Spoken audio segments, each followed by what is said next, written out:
Pinagaling ni Jesus ang isang bulag. Habang naglalakad si Jesus, may nakita siyang isang lalaki na ipinanganak na bulag. Tinanong si Jesus ng mga tagasunod niya, "Guro, sino po ba ang nagkasala at ipinanganak siyang bulag? Siya po ba o ang mga magulang niya?" Sumagot si Jesus, "Hindi siya ipinanganak na bulag dahil nagkasala siya o ang mga magulang niya. Nangyari iyon para maipakita ang kapangyarihan ng Diyos sa pamamagitan ng pagpapagaling sa Kanya. Hindi ba't nagtatrabaho ang tao sa araw dahil hindi na siya makakapagtrabaho sa gabi? Kaya dapat gawin na natin ang mga ipinapagawa ng Diyos na nagpadala sa akin habang magagawa pa natin. Sapagkat darating ang araw na hindi na natin magagawa ang ipinapagawa niya. Habang ako ay nasa mundong ito, ako ang ilaw na nagbibigay liwanag sa mga tao." Pagkasabi niya nito, dumura siya sa lupa, gumawa ng putik mula sa dura at ipinahid niya sa mata ng bulag. Sinabi ni Jesus sa bulag, "Pumunta ka sa paliguan ng Siloam at maghilamos ka roon." Ang ibig sabihin ng Siloam ay sinugo. Pumunta nga roon ang bulag at naghilamos. Nang bumalik siya, ay nakakakita na siya. Dahil dito, nagtanungan ang mga kapitbahay niya at ang iba pang mga nakakita sa kanya noong namamalimos pa siya. Sinabi nila, "Hindi ba't siya ang dating nakaupo at namamalimos?" Sinabi ng iba, "Siya nga." Pero sinabi naman ng iba, "Hindi, kamukha lang niya iyon." Kaya ang lalaki na mismo ang nagsabi, "Ako nga iyon." "Paano kang nakakita?" tanong nila. Sumagot siya, "Ang lalaking tinatawag na Jesus ay gumawa ng putik. Ipinahid niya ito sa mga mata ko at sinabi, 'Pumunta ka sa paliguan ng Siloam at maghilamos.' Kaya pumunta ako roon at naghilamos, at pagkatapos ay nakakita na ako." Nagtanong ang mga tao, "Nasaan na siya?" Sumagot ang lalaki, "Hindi ko po alam." Inimbestigahan ng mga Pariseyo ang pagpapagaling. Dinala nila sa mga Pariseyo ang dating bulag. Araw noon ng pamamahinga nang gumawa si Jesus ng putik at pinagaling ang bulag. Kaya tinanong din siya ng mga Pariseyo kung paano siya nakakita. At sinabi ng lalaki, "Nilagyan ni Jesus ng putik ang mga mata ko. Naghilamos ako at pagkatapos ay nakakita na ako." Sinabi ng ilang Pariseyo, "Hindi mula sa Diyos ang taong gumawa nito, dahil hindi niya sinusunod ang utos tungkol sa araw ng pamamahinga." Pero sinabi naman ng iba, "Kung makasalanan siya, paano siya makakagawa ng ganitong himala?" Hindi magkasundo ang mga opinyon nila tungkol kay Jesus. Kaya tinanong ulit ng mga Pariseyo ang dating bulag, "Ano ang masasabi mo tungkol sa kanya? Dahil pinagaling kanya?" Sumagot ang lalaki, "Isa po siyang propeta." Pero ayaw pa rin maniwala ng mga pinuno ng mga Hudyo na siya nga ang dating bulag na ngayon ay nakakakita na. Kaya ipinatawag nila ang mga magulang niya at tinanong, "Anak niyo ba ito? Totoo bang ipinanganak siyang bulag? Bakit nakakakita na siya ngayon?" Sumagot ang mga magulang, "Anak nga po namin siya, at ipinanganak nga siyang bulag. Pero hindi namin alam kung paano siya nakakita at kung sino ang nagpagaling sa kanya. Siya na lang po ang tanungin ninyo. Nasa tamang edad na siya, at kaya na niyang sumagot para sa sarili niya." Ito ang sinabi ng mga magulang ng lalaki dahil sa takot sa mga pinuno ng mga Hudyo. Sapagkat napagkasunduan na ng mga pinuno ng mga Hudyo na ang sino mang kikilala kay Jesus bilang Kristo ay hindi natatanggapin sa sambahan nila. Kaya ganito ang sinagot ng mga magulang, "Nasa tamang edad na siya. Siya na lang po ang tanungin ninyo." Kaya ipinatawag nila ulit ang dating bulag at sinabi sa kanya, "Sumumpa ka sa harap ng Diyos na sasabihin mo ang totoo. Alam naming makasalanan ang taong iyon." Sumagot ang lalaki, "Hindi ko po alam kung makasalanan siya o hindi. Ang alam ko lang ay dati akong bulag, pero nakakakita na ngayon." Tinanong pa nila ang lalaki, "Ano ang ginawa niya sa iyo? Paano kanya pinagaling?" Sumagot siya, "Sinabi ko na po sa inyo pero ayaw naman ninyong maniwala. Bakit gusto ninyong marinig ulit ang sagot ko? Gusto po ba ninyong maging mga tagasunod niya?" Kaya nagalit sila at ininsulto ang lalaki. Sinabi nila, "Tagasunod ka niya, pero kami ay mga tagasunod ni Moises. Alam naming nagsalita ang Diyos kay Moises, pero ang taong iyon ay hindi namin alam kung saan nanggaling. Sumagot ang lalaki, iyan nga po ang nakapagtataka. Hindi niyo alam kung saan siya nanggaling, pero pinagaling niya ang mata ko. Alam nating hindi pinapakinggan ng Diyos ang mga makasalanan, pero ang sino mang may takot sa Diyos at gumagawa ng kanyang kalooban ay pinakikinggan niya. Kailan may wala pa tayong narinig na may taong nakapagpagaling ng taong ipinanak na bulag? Kung hindi nanggaling sa Diyos ang taong iyon, hindi niya magagawa ang himalang ito. Sumagot ang mga pinuno ng mga Hudyo, ipinanganak kang makasalanan, at ang lakas pa ng loob mo ngayon na pangaralan kami? At pinagbawalan nila siyang pumasok sa sambahan nila. Ang espiritual na pagkabulag. Nabalitaan ni Jesus na pinagbawalang pumasok sa sambahan ang dating bulag, kaya hinanap niya ito. At nang matagpuan niya, tinanong niya ito, sumasampalataya ka ba sa anak ng tao? Sumagot ang lalaki, sino po siya?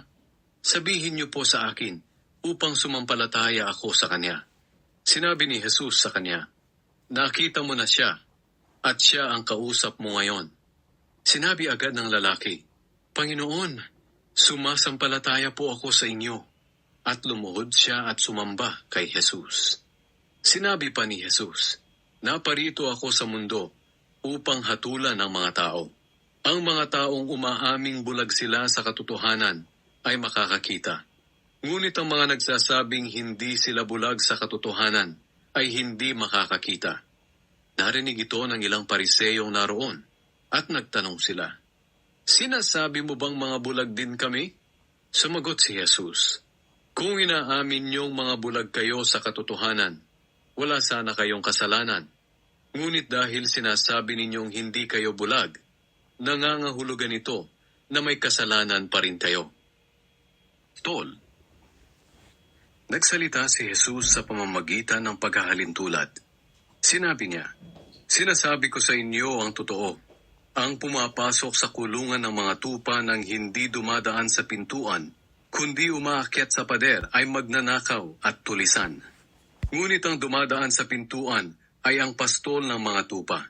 Pinapapasok siya ng tagapagbantay sa pintuan at kilala ng mga tupa ang boses niya. Tinatawag niya ang mga tupa sa kani-kanilang pangalan at inilalabas sa kulungan.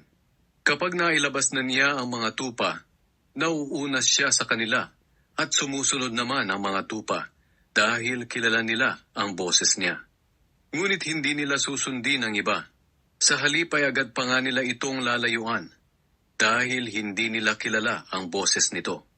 Sinabi ni Jesus sa mga tao ang paghahalintulad na ito, pero hindi nila naintindihan ng ibig niyang sabihin. Si Jesus ang mabuting pastol. Kaya muling sinabi ni Jesus, sinasabi ko sa inyo ang totoo. Ako ang pintuan na dinadaanan ng mga tupa. May mga tagapagturo na nauna sa akin, na ang katulad ay mga magnanakaw at mga tulisan. Ngunit hindi sila pinakinggan ng aking mga tupa. Ako ang pintuan. Ang sino mang pumasok sa pamamagitan ko ay maliligtas. Magiging katulad siya ng tupa na malayang nakakapasok at nakakalabas ng kulungan, at makakatagpo siya ng pastulan. Dumarating ang magnanakaw para lang magnakaw, pumatay at mangwasak. Ngunit dumating ako upang magkaroon ng mga tao ng buhay na ganap. Ako ang mabuting pastol, at ang isang mabuting pastol ay handang mag-alay ng kanyang buhay para sa kanyang mga tupa. Hindi siya katulad ng bayarang pastol ng mga tupa, sapagkat ang ganitong tagapagbantay ay tumatakas at iniiwan ng mga tupa kapag nakakita ng asong lobo na paparating. Kaya sinasalakay ng lobo ang mga tupa at nagkakawatak-watak sila. Tumatakas siya dahil bayaran lang siya at walang malasakit sa mga tupa. Ako ang mabuting pastol. Kung paano ako nakikilala ng aking ama at kung paano ko siya nakikilala, ganyan din ang pagkakakilala ko sa aking mga tupa at ang pagkakakilala nila sa akin. At iniaalay ko ang aking buhay para sa kanila. May iba pa akong mga tupa na wala sa kawan na ito ng mga Hudyo. Kinakailangan ko rin silang tipunin. Pakikinggan din nila ang mga salita ko, at ang lahat ng nakikinig sa akin ay magiging isang kawan na lang na may iisang pastol. Mahal ako ng Ama, dahil iniaalay ko ang aking buhay para sa kanila. At pagkatapos ay muli akong mabubuhay. Walang makakakuha ng aking buhay, kundi kusa ko itong ibinibigay. May kapangyarihan akong ibigay ito, at may kapangyarihan din akong bawiin ito. Sinabi ito ng aking Ama sa akin. Dahil sa sinabing ito ni Jesus, nagkaroon na naman ng pagtatalo ang mga Hudyo. Marami sa kanila ang nagsasabi, "Baliw siya at sinasaniban ng masamang espiritu. Bakit niyo siya pinapakinggan?" Pero sinabi naman ng iba, "Hindi makakapagturo ng ganyan ang sinasaniban ng masamang espiritu." At isa pa, paano siya makakapagpagaling ng bulag kung totoong sinasaniban nga siya? Itinakwil ng mga Hudyo si Jesus. Sumapit ang pagdiriwang ng pista ng pagtatalaga ng templo sa Jerusalem. Taglamig na noon, at naglalakad si Jesus sa bahagi ng templo na kung tawagin ay balkonahe ni Solomon. Pinalibutan siya ng mga Hudyo at sinabi sa kanya, "Hanggang kailan mo ililihim sa amin kung sino ka talaga? Kung ikaw nga ang Kristo, tapatin mo na kami." Sumagot si Jesus sa kanila, "Sinabi ko na sa inyo kung sino ako, pero ayaw naman ninyong maniwala. Ang mga ginawa kong himala sa pangalan ng aking Ama ang nagpapatunay kung sino ako. Ngunit ayaw niyong maniwala sa akin dahil hindi kayo kabilang sa aking mga tupa. Nakikinig sa akin ang aking mga tupa. Kilala ko sila at sumusunod sila sa akin. Binibigyan ko sila ng buhay na walang hanggan, at kailanman ay hindi sila mapapahamak. Walang makakaagaw sa kanila sa aking kamay. Ibinigay sila sa akin ng Ama na higit na makapangyarihan sa lahat. Walang makakaagaw sa kanila mula sa kamay ng aking Ama. Ako at ang Ama ay iisa." Nang marinig ito ng mga Hudyo, muli silang dumampot ng mga bato para batuhin siya. Pero sinabi sa kanila ni Jesus, "Ipinakita ko sa inyo ang maraming mabubuting gawa na ipinapagawa sa akin ng Ama. Alin sa mga ito ang dahilan kung bakit niyo ako babatuhin?" Sumagot sila, "Hindi ka namin babatuhin dahil sa mabubuti mong gawa, kundi dahil sa paglapastangan mo sa Diyos. Sapagkat sinasabi mong ikaw ay Diyos, gayong tao ka lang." Sumagot si Jesus, "Hindi ba't nakasulat sa kautusan na sinabi ng Diyos na kayo'y mga Diyos? At hindi natin maaaring baliwalain ang kasulatan. Kaya kung tinawag niyang Diyos sa mga binigyan niya ng mensahe niya, bakit niyo sinasabing nilalapastangan ko ang Diyos dahil sa sinabi kong ako'y anak ng Diyos? Pinili ako ng Ama at sinugo niya rito sa mundo. Kung hindi ko ginagawa ang mga ipinapagawa ng Ama, huwag kayong maniwala sa akin. Ngunit kung ginagawa ko ang mga ipinapagawa ng aking Ama, kahit ayaw niyong maniwala sa akin, paniwalaan niyo ang mga ginawa ko, upang maunawaan niyo na ang Ama ay nasa akin, at ako ay nasa aking Ama." Tinangka na naman nilang dakpin si Jesus, pero nakatakas siya. Bumalik si Jesus sa kabila ng ilog ng Jordan, sa lugar na pinagbautismohan noon ni Juan. Nanatili siya roon at maraming tao ang pumunta sa kanya. Sinabi nila, "Wala ngang ginawang himala si Juan, pero totoong lahat ang sinabi niya tungkol sa taong ito." At marami sa mga naroon ang sumampalataya kay Jesus.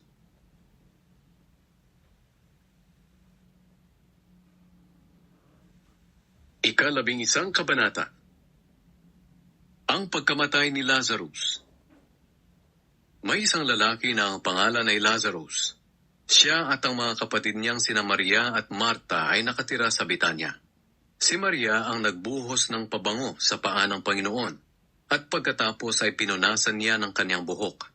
Nagkasakit si Lazarus, kaya nagpasabi ang magkapatid na babae kay Jesus na may sakit ang minamahal niyang kaibigan. Nang mabalitaan ito ni Jesus, sinabi niya, "Ang sakit na ito'y hindi tungo sa kamatayan. Nagkasakit siya upang maparangalan ang Diyos, at sa pamamagitan nito'y maparangalan din ang anak ng Diyos." Mahal ni Jesus ang magkakapatid na Marta, Maria at Lazarus. Pero nang mabalitaan niyang may sakit si Lazarus, nanatili pa siya ng 2 araw sa kinaroroonan niya. Pagkalipas ng 2 araw, sinabi niya sa mga tagasunod niya, "Bumalik na tayo sa Judea." Sumagot sila, "Guro, kamakailan lang ay tinangka kayong batuhin ng mga Hudyo. Bakit pa kayo babalik doon?" Sumagot si Jesus, "Hindi ba't may 12 oras sa maghapon? Kaya ang naglalakad sa araw ay hindi natitisod, dahil maliwanag pa. Ngunit ang naglalakad sa gabi ay natitisod, dahil wala na sa kanya ang liwanag." Pagkatapos sinabi pa ni Jesus, "Ang kaibigan nating si Lazarus ay natutulog. Pupunta ako roon upang gisingin siya." Sinabi ng mga tagasunod niya, "Panginoon, kung natutulog siya, gagaling pa siya." Ang akala nila'y natutulog lang si Lazarus, pero ang ibig sabihin ni Jesus ay patay na ito. Kaya tinapat sila ni Jesus. "Patay na si Lazarus. Ngunit nagpapasalamat ako na wala ako roon, dahil ang gagawin kong himala sa kanya ay para sa kabutihan ninyo, upang lalo pa kayong sumampalataya sa akin. Tayo na, puntahan natin siya." Si Tomas na tinatawag na Kambal ay nagsabi sa mga kapwa niya tagasunod, "Sumama tayo sa kanya, kahit mamatay tayong kasama niya."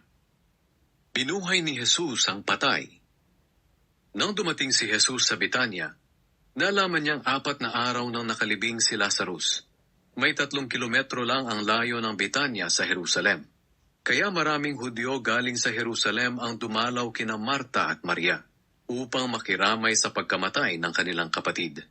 Nang marinig ni Marta na dumarating na si Jesus, sinalubong niya ito. Pero si Maria ay naiwan sa bahay. Sinabi ni Marta kay Jesus, "Panginoon, kung nandito kayo ay hindi sana namatay ang kapatid ko. Ngunit kahit ngayon, alam kong ibibigay sa inyo ng Diyos ang anumang hilingin niyo sa Kanya." Sinabi ni Jesus sa kanya, "Muling mabubuhay ang kapatid mo." Sumagot si Marta, "Alam ko pong mabubuhay siyang muli sa huling araw, kapag bubuhayin na ang mga namatay." Sinabi ni Jesus sa kanya, "Ako ang bumubuhay sa mga namatay, at ako rin ang nagbibigay ng buhay. Ang sumasampalataya sa akin kahit mamatay ay muling mabubuhay.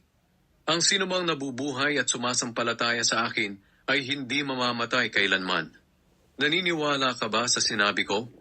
Sumagot si Marta, "Opo, Panginoon, sumasampalataya ako na kayo ang Kristo, ang anak ng Diyos na hinihintay naming darating dito sa mundo." Umiyak si Jesus. Pagkasabi niya nito, bumalik si Marta sa bahay nila.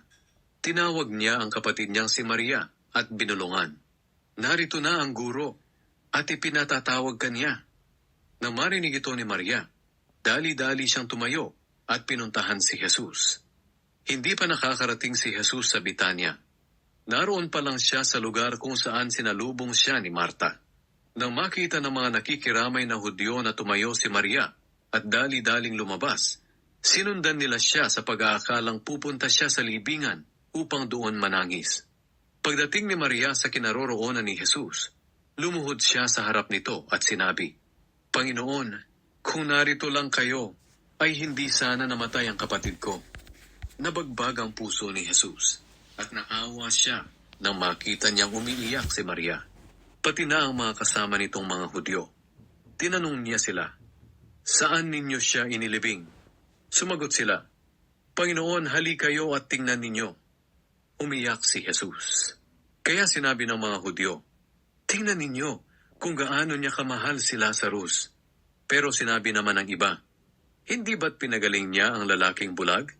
Bakit hindi niya nailigtas sa kamatayan si Lazarus?" Muling binuhay si Lazarus. Muling nabagbag ang puso ni Jesus. Kaya pumunta siya sa pinaglibingan kay Lazarus. Isa itong kuweba na tinakpan ng isang malaking bato. Pagdating nila roon, sinabi ni Jesus, "Alisin ninyo ang bato." Sumagot si Marta na kapatid ng namatay, "Panginoon, tiyak na nangangamoy na ngayon ang bangkay. 4 na araw na siyang nakalibing." Sinabi ni Jesus sa kanya, "Hindi ba't sinabi ko sa iyo na kung sasampalataya ka ay makikita mo ang kapangyarihan ng Diyos?" Kaya inalis nila ang bato. Tumingala si Jesus sa langit at sinabi, "Ama, nagpapasalamat ako sa iyo, dahil dininig mo ako. Alam kong lagi mo akong dinidinig, At sinasabi ko ito para sa kapakanan ng mga nasa paligid ko, upang maniwala silang ikaw ang nagsugo sa akin. Pagkasabi niya nito, sumigaw siya, Lazarus, lumabas ka! At lumabas nga ang namatay na si Lazarus na nababalot pa ng tela ang mga kamay at paa. At may takip na tela ang mukha. Sinabi ni Jesus sa kanila, kalagan niyo siya at palakarin. Ang plano ng mga pinuno laban kay Jesus. Marami sa mga Hudyong tumalaw kina Maria ang sumampalataya nang makita nila ang ginawa ni Jesus. Pero ang iba sa kanila ay pumunta sa mga Pariseyo at ibinalita ang ginawa ni Jesus. Kaya ipinatawag ng mga namamahalang pari at ng mga Pariseyo ang lahat ng miyembro ng korte ng mga Hudyo.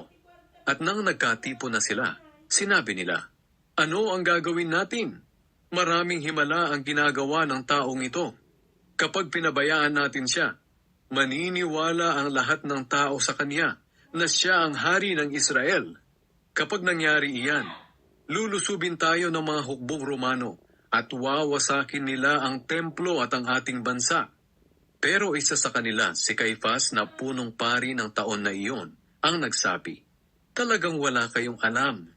Hindi niyo ba naisip na mas mabuting mamatay ang isang tao para sa sambayanan kaysa sa mapahamak ang buong bansa?